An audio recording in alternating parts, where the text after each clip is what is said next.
భారతదేశంలో ఒక పవిత్రమైన కొండ ఉంది. అక్కడ దేవుడు విగ్రహంగా కాదు, కొండగా ఉంటాడంటే నమ్ముతారా? ఆ కొండ పేరు అరుణాచలం. ఇది తమిళనాడు రాష్ట్రంలో తిరువణ్ణామలై అనే పట్టణంలో ఉంది.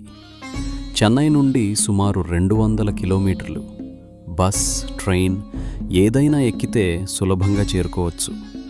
కానీ అరుణాచలంకి వెళ్ళడం ఒక ప్రయాణం కాదు, అది ఒక ఆధ్యాత్మిక యాత్ర. ఎందుకంటే శివుడు ఇక్కడ లింగంగా కాదు, అగ్నిస్తంభంగా, కొండ రూపంలో ఉన్నాడంటారు. అందుకే దీన్ని పంచభూతాల్లో అగ్నితత్వం అంటారు. మరి ఈ కొండలో ఏముంది? ఎందుకు లక్షల మంది నడుచుకుంటూ గిరివలయం చేస్తారు? ఈ రహస్యాలన్నీ ఈ వీడియోలో తెలుసుకుందాం. అరుణాచల మిస్టరీ. అరుణాచలం అంటే ఏమిటి? ఈ కొండే శివుడా? అరుణాచల రహస్యం. అరుణాచలం తమిళనాడులో తిరువణ్ణామలైలో ఉంది. ప్రపంచంలో కోట్ల కొండలున్నాయి, కానీ ఒక్క కొండ మాత్రమే దేవుడిగా పూజించబడుతుంది. అది అరుణాచలం. అరుణాచలం ఒక కొండ కాదు, అది శివుడి స్వరూపమని అంటారు. ఈ వీడియోలో ఆ రహస్యం తెలుసుకోండి. పురాణాలు చెబుతున్నాయి, ఇది ఒక సాధారణ కొండ కాదు, శివుడే అగ్నిస్తంభంగా భూమి మీద అవతరించిన రూపం. చూడ్డానికి రాయి, అనుభవించటానికి సాక్షాత్ మహాదేవుడు. శివుడి అగ్నిస్తంభ కథ. ఒకప్పుడు బ్రహ్మ, విష్ణువు ఎవరు గొప్పవారు అనే అహంకారంతో వాదించుకున్నారు. అప్పుడు శివుడు మధ్యలో ఒక అనంతమైన అగ్నిస్తంభంగా ప్రత్యక్షమయ్యాడు. శివుడన్నాడు, ఈ స్తంభానికి మొదలు ముగింపు కనుక్కుంటే మీరు నిజంగా గొప్పవాళ్లవుతారు. విష్ణువు పంది అవతారంలో భూమి లోతుల్లోకి వెళ్ళాడు. బ్రహ్మ హంస అవతారంలో ఆకాశంలోకి ఎగిరాడు. విష్ణువు ఎంత తవ్వినా అడుగు దొరకలేదు. బ్రహ్మ ఎంత ఎగిరినా పై చివర కనిపించలేదు.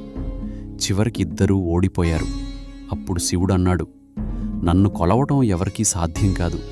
నన్ను తెలుసుకోవాలంటే అహంకారాన్ని వదలాలి. ఆ అనంతమైన అగ్నిస్తంభమే తర్వాత అరుణాచల పర్వతంగా మారింది. అందుకే అరుణాచలం అంటే శివుడి లింగం కాదు, మొత్తం పర్వతమే శివలింగం. గిరివలయం శక్తి. అరుణాచలం చుట్టూ 14 కిలోమీటర్ల గిరివలయం ఉంది. భక్తులు చెప్తారు, ఒకసారి గిరివలయం చేస్తే మన కర్మలు తరుగుతాయి, చాలామంది జీవితాలు మారిపోయాయని చెప్తారు.